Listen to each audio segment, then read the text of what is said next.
Welcome. You have arrived at STEM City USA, a safe and trusted community where you can find people and resources to help you become everything you are and beyond, accessible to all who reach for the stars. But now something very special has happened, major shift, a generational shift. The Metaverse, something very, very special that drags us to success, whether we want to be successful or not. So all of these things have one common thread. METAQUAKE USA is everything will always be live.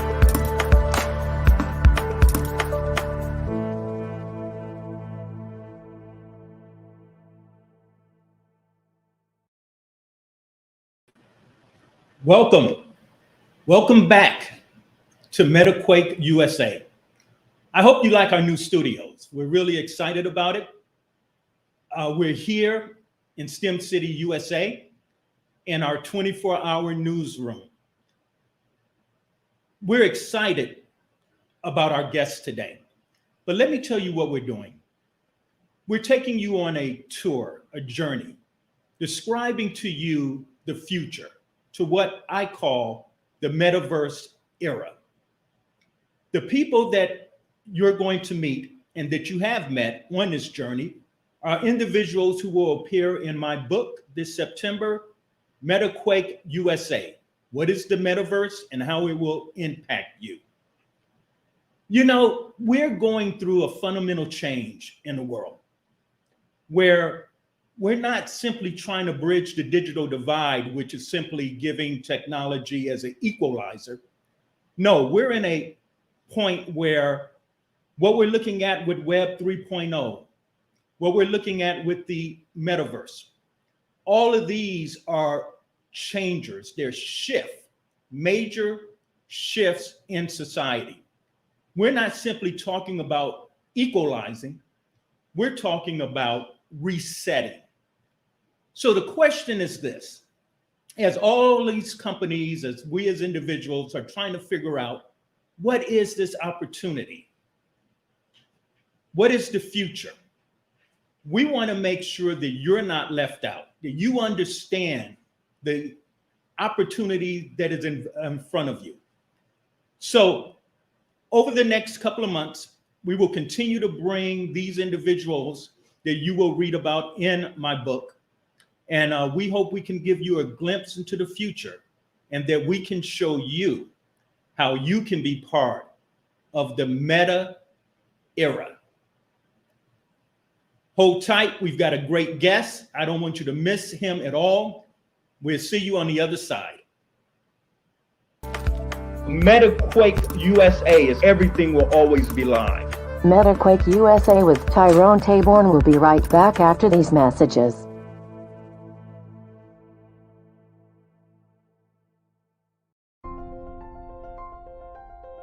What if you could build your own city? A place where every child can find nurturing people to help them achieve their full potential. A place where every adult can access job training support. Where health education is abundant. Where social justice ruled the land. A place without limitations. Welcome. You have arrived at STEM City USA. It is what every city should be. A safe and trusted community where you find people and resources to help you become everything you are and beyond. STEM City is unlike anything you have ever experienced. It is a digital twin of the world around you, only better. STEM City is about energy and soul renewal. It is more than a digital world.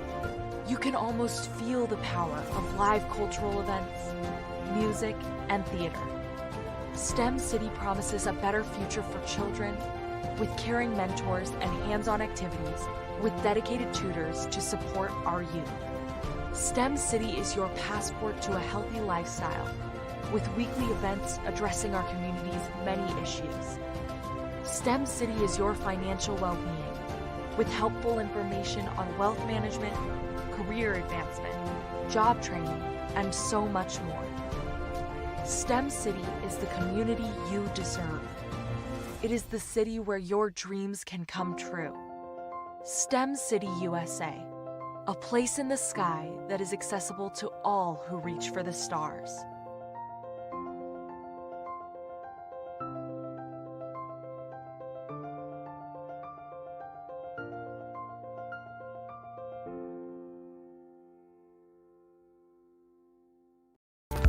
METAQUAKE USA is everything will always be live. Welcome back to MetaQuake USA with Tyrone Taborn.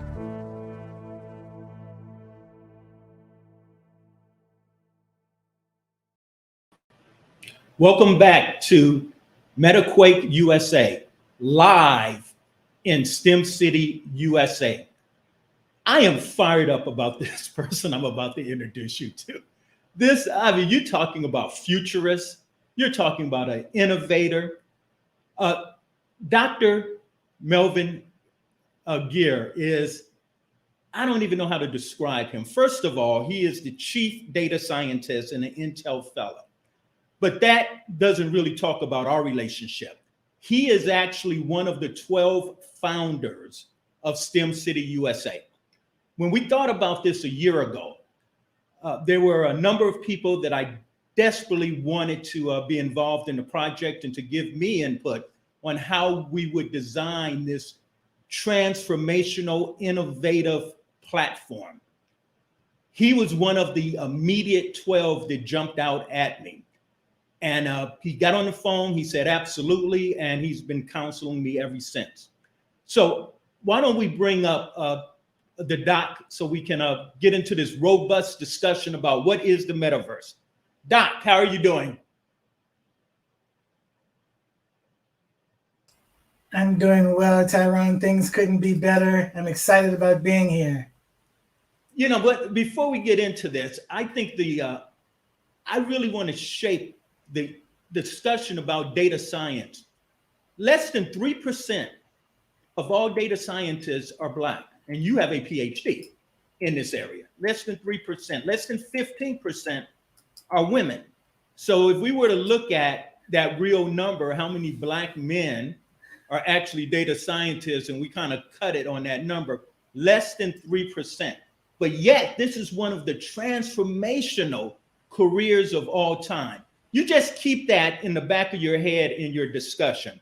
But let's get right into this because people want to know, you know, how would you frame the metaverse? Tyrone, this is the most exciting time to be talking about the metaverse. And, you know, being part of STEM City and the family of people that are bringing it to life is really exciting. I'm absolutely excited about my responsibilities at Intel, but what I'll be sharing with you today doesn't necessarily represent Intel's views or any of the other organizations I'm responsible for. They represent my own views.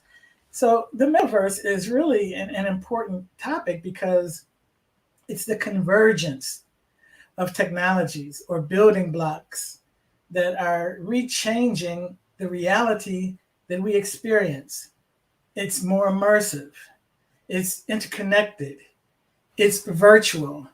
And so when we look at these new technologies of virtual reality, augmented reality, artificial intelligence, blockchain, and cryptocurrencies, they actually are in the process of redefining how we work, how we socialize, and how we learn. So this idea of reality is actually going through a very large transformation. And interest in the concept of the metaverse is fueling a whole number of, you know, really important predictions. Things like by 2030, we may be spending more time in the metaverse than we spend in the real world. And people are going to be doing things like applying for jobs, earning a living, meeting with friends and shopping, even getting married using virtual capacity that's in the metaverse. This past week, as an example, KPMG announced that they start holding its workplace meetings in the metaverse, including collaborative conversations, some very serious around business and some in the water cooler type. They were conversations between virtual people in the metaverse and real world team members on screens. They were able to do whiteboarding and have really interactive conversations.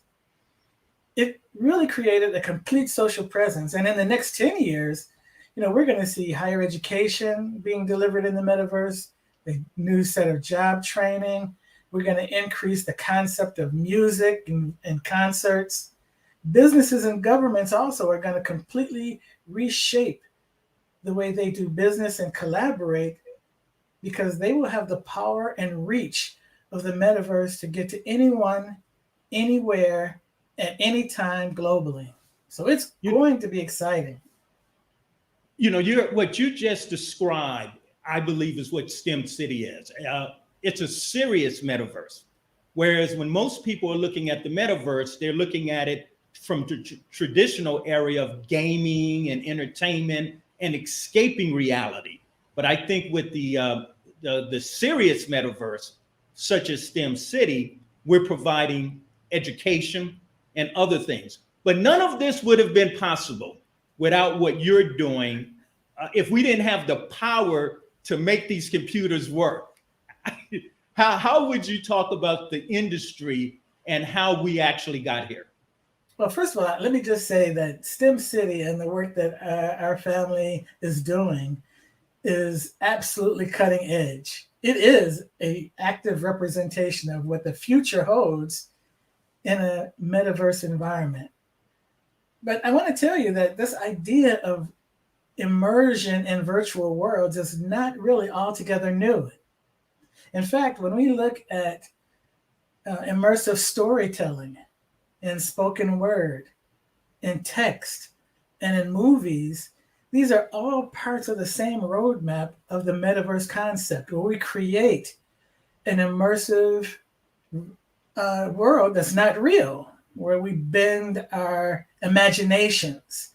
And now we're bending physics in order to create virtual environments that substitute or that augment this concept that we've been building on from the beginning of time. This evolution from Web 2 to Web 3 distributed web technologies is really at the core of this inflection point that we're talking about as the metaverse. And in fact, each of the technical building blocks that we talked about just a few minutes ago, the idea of virtual and augmented reality, artificial intelligence, blockchain, cryptocurrencies, each of these emerging technologies has been maturing at their own individual rate. But now what's happening is they're converging into a new set of capabilities that can be collaborative, that is now creating this idea of a metaverse. Each of them fills gaps and then accelerates technologies and the technology adoption of the other one. So what we're seeing is like huge investments in technological advancements around virtual environments. We've got a company that used to be called Facebook, is now called Meta, because they're putting $10 billion into metaverse technologies. And Microsoft spent $69 billion on Activision Blizzard, this multiplayer game. And the reason they're doing this investment, not just them, but many others, is because the metaverse is emerging in terms of physically changing the way we will operate and interact with one another. And it's the ability to be an early adopter that these companies are really trying to become. And they're really looking to ensure that they help to set the stage as to how the metaverse rolls out, how we will participate in it. And they, of course, want to be in the best position to help monetize it and learn from the data that's being collected via it.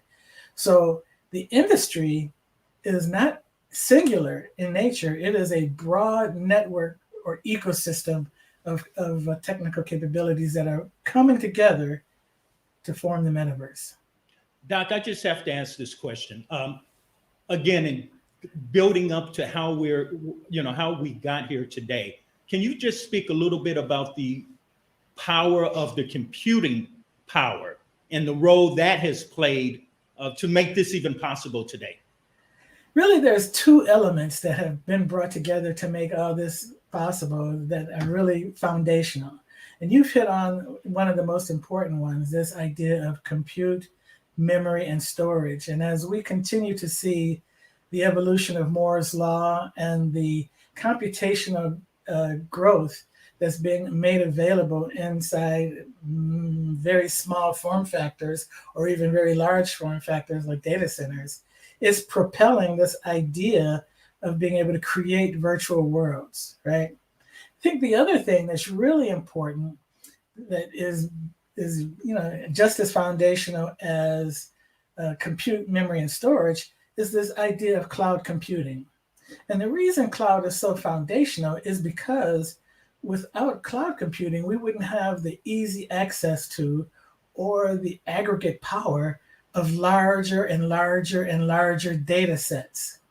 And it's these large and larger and larger data sets that allow us to start understanding how we can manipulate physics, space, time, and represent avatars, represent physical and virtual worlds using the compute power that really is helping the metaverse become a reality. So without question, we're seeing advances in the core hardware, right?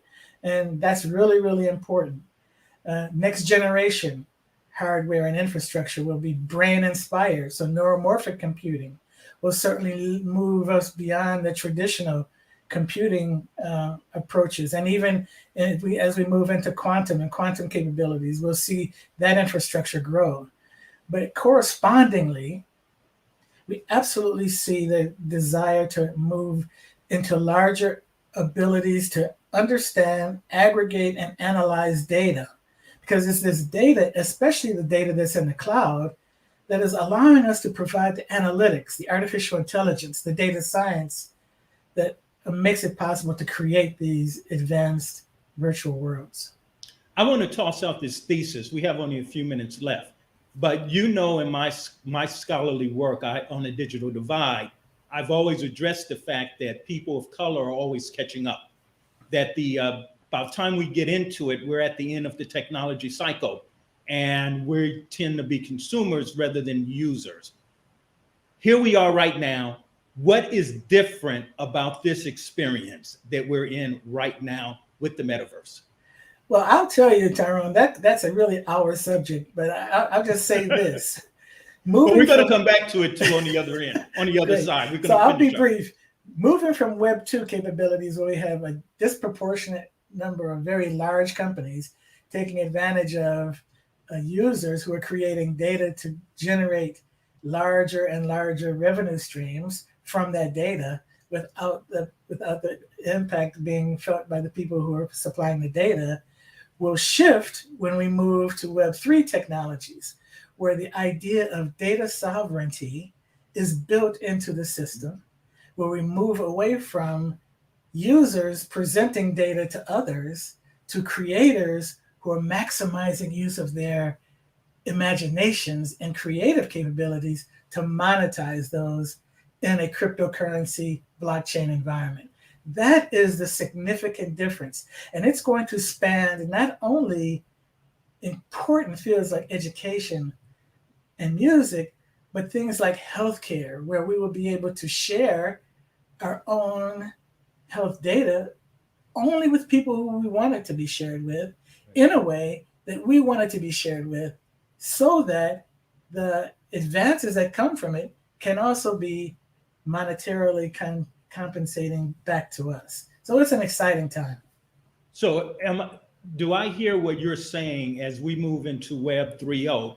We will have more agency over our digital citizen, and we will own that. Plus, I thought I heard you say something about decentralization.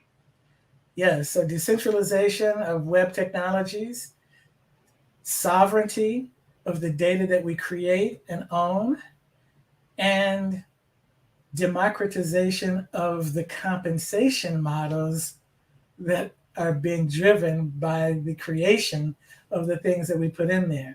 And the very first step to this discussion is this non-fungible token discussion. We're seeing creators who are using NFTs inside this virtual environment using the same Web3 decentralized capabilities of blockchain and crypto, being able to take full advantage of their own data, the data sovereignty, the security, as well as the monetization. It's extremely exciting. Now, unfortunately, having the capacity to do so does not translate into our ability to do so without some education. We need to be very clear-eyed about what's going to be required for all citizens to be able to take advantage of these new environments. Now, the reason I'm most excited about this is because the people who are most engaged in this activity are young people. My sons are 11 and 13, and they've been working on Roblox and now on Minecraft, which have the exact same construct as distributed web technologies. So when they get their allowance, they buy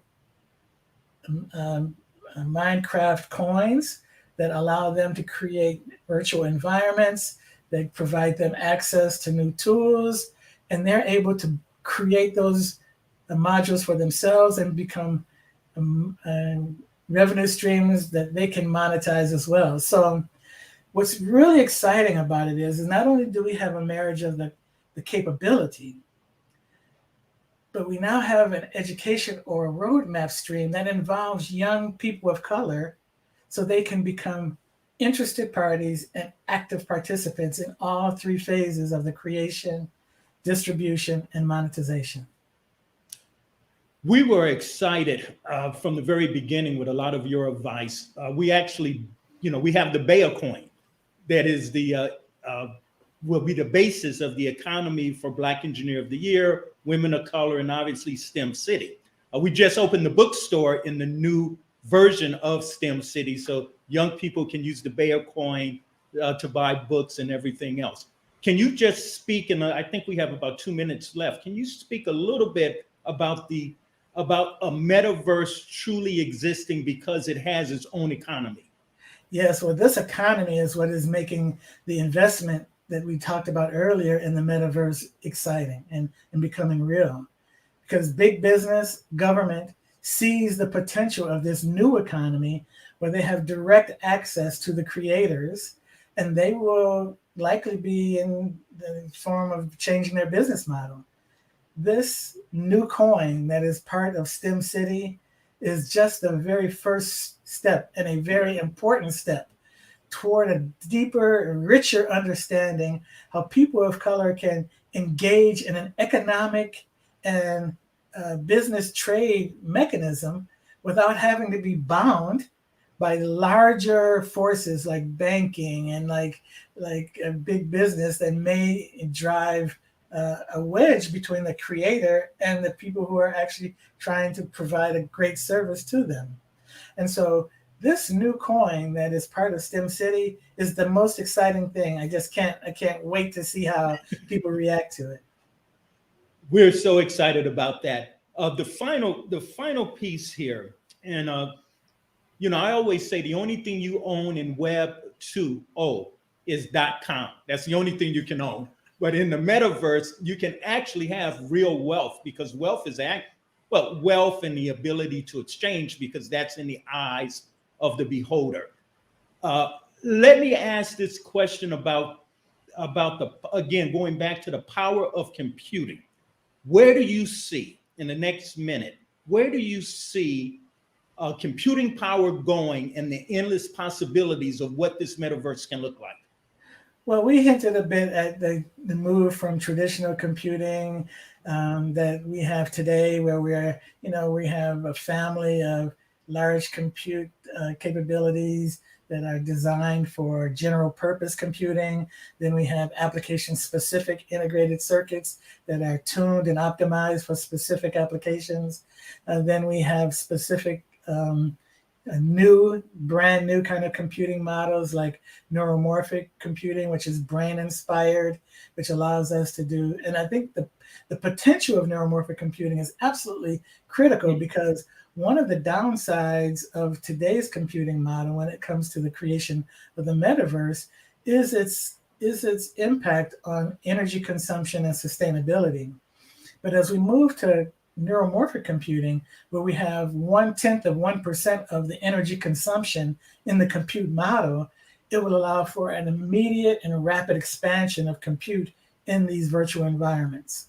So we will see that as well as quantum in the future.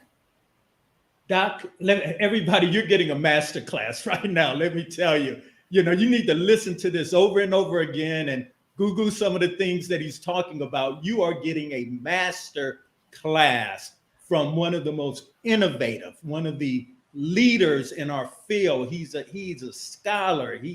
This guy is incredible. So listen, when we come back, we have a lot more to talk about in this master class today. Hold tight, buckle your seatbelt. We're about to take off here in STEM City, USA.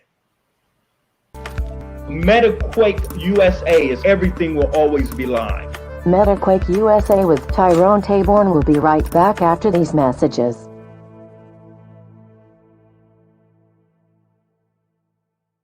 Calling all future STEM pioneers, leaders, and career champions. Join us on every second Saturday of the month for the BEA Career Day.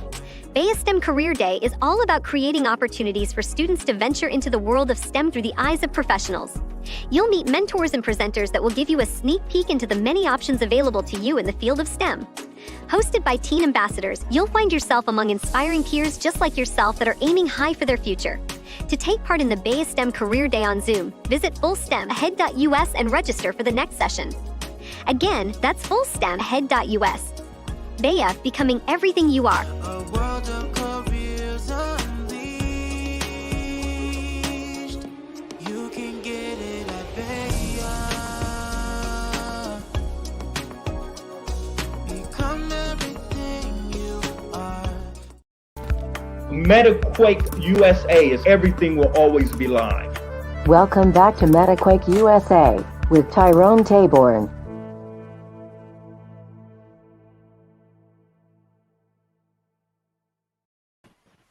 Welcome back. We're here with Dr. Melvin Greer, Chief Data Scientist for Intel. He's an Intel fellow, but more importantly, he is one of the founders, one of the 12 original founders of STEM City USA. And we've been having, he's been giving a master class right now in the history, how we got here. I'm glad we just came off of that commercial break, Doc, because one of the commercials was about Career Day, which we do here in STEM City, USA. If I'm a young person and I'm looking at this and I'm hearing about the metaverse, how can I truly participate? There are really a couple of things that are really important. And number one, I would say it's important to understand the basic building blocks that are associated with the metaverse. We talked about some of them already. The AR, VR applications, the artificial intelligence, the blockchain, the cryptocurrency. Understanding these is a very first step to figuring out how these building blocks come together and converge to create this thing we call the metaverse. One of the most significant, I would say the most significant impacts to career advancement is finding a great mentor and coach. And I will tell you that as a data scientist who mentors and coaches a number of people, this absolutely is a number one determinant for career success. Athletes already know this, which is why people like LeBron James have 13 or 14 coaches to help them become very, very good at maximizing their potential. And so the second thing that I would be a strong advocate of is getting a really great coach and mentor to help guide you through the understanding of how these technologies converge and what it is that they actually mean. And then lastly, I would say that because the barrier to entry to get hands-on these tools is so low, now is the time to get a hands-on understanding of how they work. Open an OpenSea wallet. Understand how the development of Bitcoin operates in STEM City. Figure out why it's so important as part of a STEM education that we have our own coin, and what does it mean that we're able to do with it. Getting a hands-on understanding of these technologies, finding a great mentor and coach, and understanding the building blocks as they reside would be the very first steps that I would ask someone to take if they're looking to take advantage of the future of the metaverse. A lot of people Dr. Greer, a lot of people will look at this and say the barrier of entry is too high, particularly on the entrepreneur side. And I would believe that in the next 5 years, every company will be running to a metaverse similar to the way they will build a website. What do we say to the small businesses that you can get into the game now? And I'll give you one example. Here in STEM City, USA, we're working with Chicago, we're working with St. Louis, we're working with Atlanta, and we're letting entrepreneurs there open up STEM cities so that they can own a STEM City USA. Talk a bit about that. So whether you're a small business or a large business, there's some critical elements that you want to start focusing on. First, start looking for tangible outcomes associated with this investigation. Don't go into it with the technology driving the conversation. Mm-hmm. Make sure that what you're trying to achieve is tied to tangible business outcomes. Use some real established KPIs and let the business drive what you do. I would say start small. I love the idea of partnerships and being able to bring together partners that can help deflect some of the risk associated with adoption. I can't overstate how important it is to start as a small business developing a data strategy.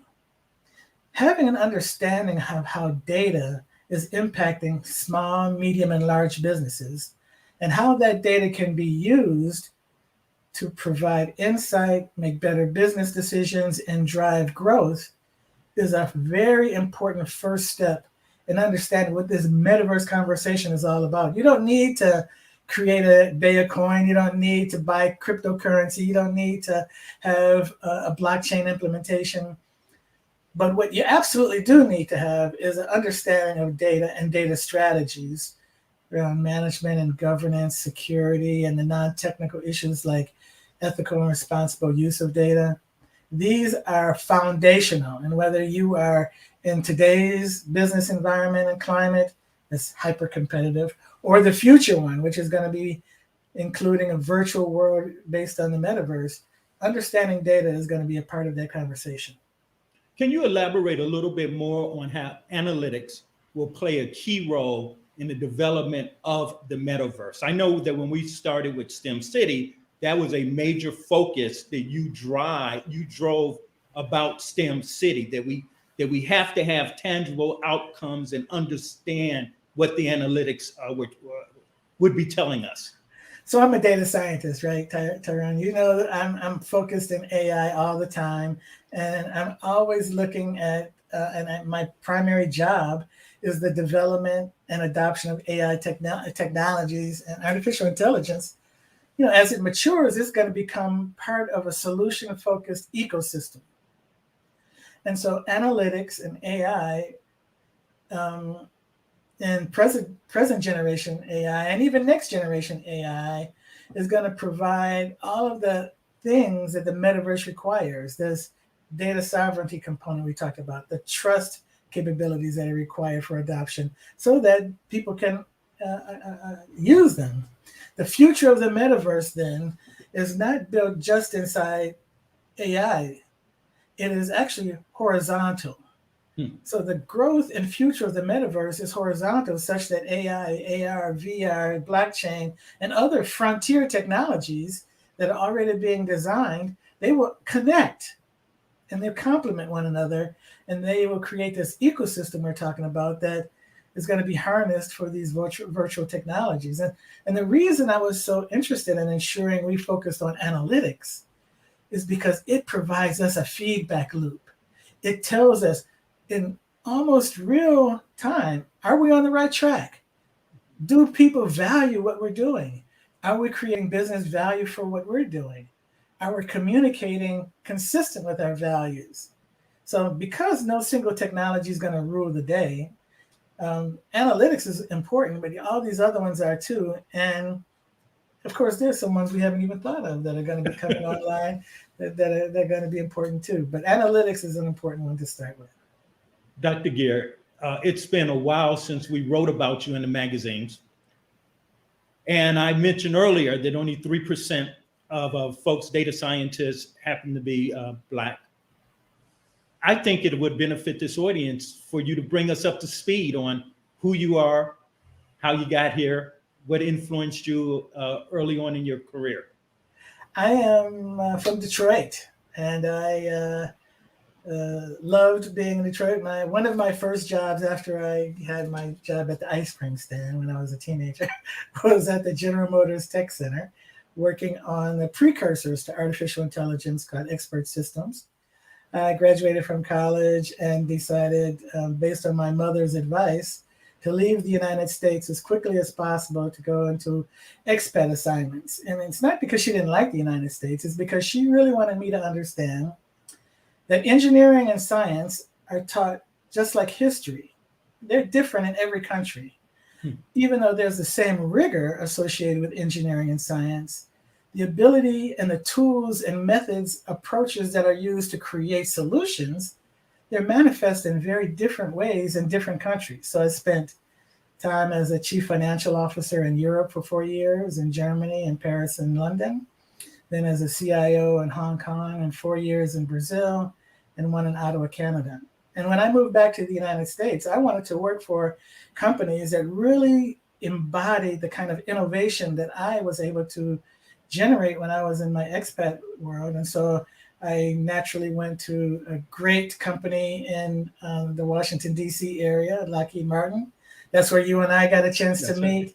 One of my great mentors and coaches, Linda Gooden, is another founder of STEM City. She's a great person. She's the kind of person who could really do a master class and make things, exponentially better. So I have, nothing but great and fond memories of working with her. And now I'm at Intel, where, of course, we are now engaged in a deeper understanding of moving artificial intelligence from a core technical capability to a corporate superpower. And my job is to figure out how to do just that. How do we take this AI capability and turn it from a technical approach that has all of these great things around data science, and how do I turn that into a corporate superpower for Intel? And it involves all of the technical things you would expect, but it also involves understanding the impact of artificial intelligence in social change, activism. It involves understanding the impact to underserved communities and people of color. And ethical, responsible use of artificial intelligence is a key component of the work that we do in trying to understand and ensure that what we build doesn't fall prey to some unintended consequences that we have to kind of go back and fix later. But throughout my career, I've been able to work with people like you, Tyrone, and the rest of the STEM City family, which has made my entire journey well worth it. I let you guys off the hook because every time I ask that question, you don't really want to talk about yourself. You talk because you're so modest. You talk about your career and your work. We reached over 2,000 kids in Detroit on the platform because of the pandemic. We couldn't get the professionals in the classroom, so we had them live here. I really need you to tell me and tell these young people who will listen and see this later, what was that aha moment? I mean, when you were that kid in Detroit, like I was that kid in Chicago and growing up in the jungle of LA, I never thought I would be where I am today. What would you say to that person who's looking right now and saying, I'll never be a PhD. I can never do what he's doing? Well, first of all, I would recommend never putting self-limitations on your career. There's already too many people who are trying to hold you back and impede your ability to be great. So don't ever put limitations on your own career. I was very, very fortunate. My mother was a teacher or principal in every school that I went to in Detroit until I went to college. And so, every day I would ride with her from home to school, and every day she took that time to teach me some very valuable lessons about what it is that I need to do in terms of being capable in my classes, understanding what to study and how to apply what I learned. But I had some really great teachers. I went to Miller Middle School, which is a very important school in Detroit. It's not open now, but during the 50s and 60s, it was the only Black school, high school that Black people could go to in Detroit. And it turned from a high school into a middle school during segregation. And so during that time, I had a teacher, I won't call her name out, even though I know her name. And she was a counselor of mine, and she said, "Mel, I see that you always are trying to downplay your talents. You're always trying to hide your light under a basket, but you're never going to be successful at that." So what I would tell students looking at me right now, no matter where they are in Detroit or anywhere else, is that your light, the light of your greatness, can't be hidden. No matter how many people try and hide it, no matter what people do to try to impede your career, your light cannot be hidden. Your greatness, and this is what she told me, is going to be like a thumb on your hand. You are always going to be the one sticking out. And you have a choice. You can decide, I'm not going to take advantage of that. Or you can decide, okay, if I'm going to be the thumb, then I'm going to find a way to take advantage of that. And that's what I would encourage you to do. Let the light of your greatness shine. Take risks. Be innovative and bold. Get great family members and coaches to help you, but don't be afraid to let your light shine. I wrote a piece in the for the MacArthur Foundation about why minorities don't pursue science and technology as much. And we know that was not always true, that we were very much involved in technology. I'll tell you, Tyrone, I just got finished giving a nice presentation on one of the first Black data scientists, E.B. Du Bois. He was the one who created the visualizations and pictographs that today's data scientists use to tell stories with data. So you're right. We come from a long history of people involved in engineering and science. And that's why we're doing this show, and that's why the book is coming out, which is a big part of introducing our young people to people like you. Because if I don't know if you suffered the same thing I suffered from in school, where you would get what we called in LA jumped. If I came with a book bag, you would hide your books. You wouldn't take your books home. If you appeared to be too smart, you weren't cool. And, it wasn't until college that you really felt I could be me. But in that meantime, look how much our kids are losing. Did you see any of that? Well, like I said, I saw some of that with other folks. Like I said, I had a really great mentor and coach in my mom, who was a teacher or a principal, right, in the Detroit public school system. And she never let me develop in a real way this imposter syndrome that sometimes happens. She really encouraged me never to fall prey to this idea that I can't do anything that I really want to do. And so I think while sometimes these things are very, very real, right? And I have absolutely seen situations where people are criticized for being the best possible students and performers they can be. My advice is don't let that stop you. So what we're talking about, what you're saying to young people out there listening now, surround yourself with your board of directors. Surround yourself with a creative community where there are people who are going to celebrate you rather than attack you. Absolutely. I can count on one hand my boys, all of whom are doctors, lawyers, or presidents of companies that grew up with me in Detroit. We still hang out and talk. And I'll tell you that surrounding yourself with your own board of directors, your own advocates, is a very good thing to have. Dr. Greer, as we come to a close, which I really hate to do, we can talk about this stuff for hours. Let's talk to the entrepreneurs right now that are out there. And again, if you're going to pick areas to go into, what are the opportunities for wealth creation? What should I be looking at? The areas that I should be looking at to prepare myself in order to create generational wealth and community wealth? So, entrepreneurship is a foundation of the nonprofit that I run, the Greer Institute for Leadership and Innovation. And being able to develop an entrepreneurial mindset is absolutely critical. It really doesn't matter whether you want to be a musician, a mechanic, or a scientist. Every one of these fields revolves around the understanding, use, and analysis of data.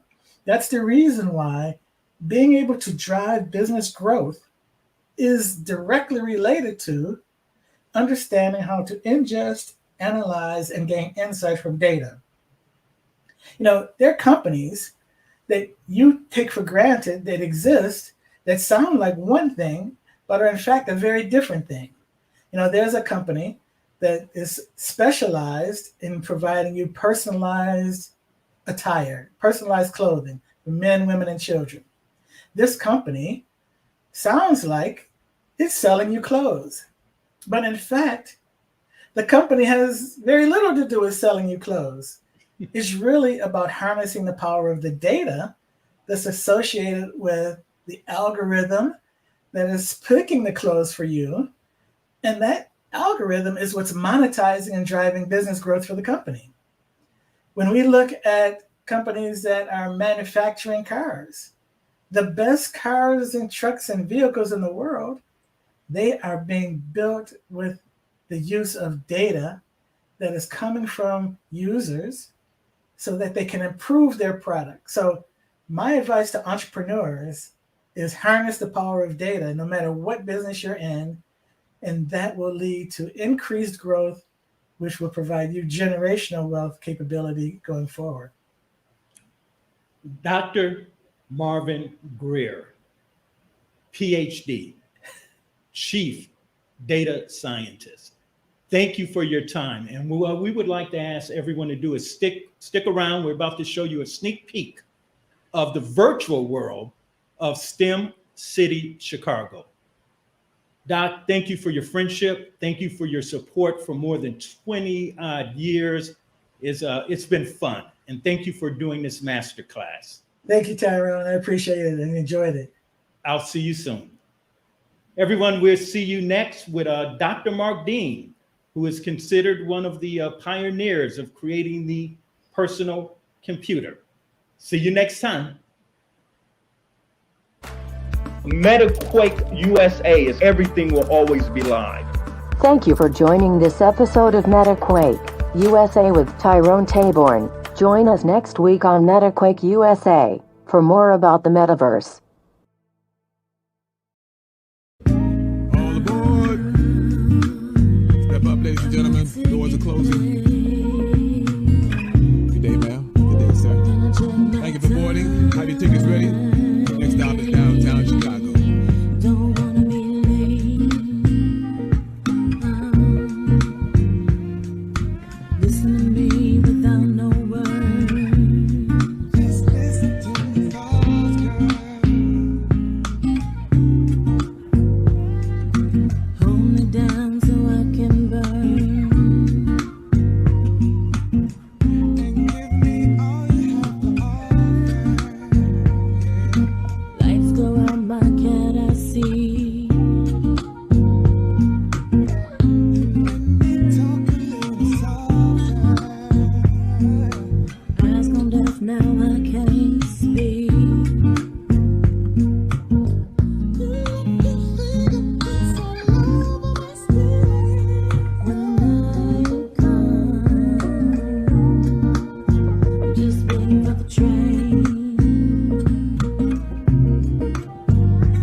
unspoken. Promises are made forever, they're unbroken. No breath, no sight, eyes wide open but with no light. Everything about it seems so right. Darkness comes, but I can feel you through the rain. The fire's still burning while I'm waiting for the train. The train, the train, the train.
Step up, ma'am. You can't wait 5 minutes? I have to close the doors. Is there... Just 5 minutes more, please. I cannot wait 5 minutes, ma'am. I am sorry. I got a load full of people to get downtown. You can't work with me at all. I'm sorry.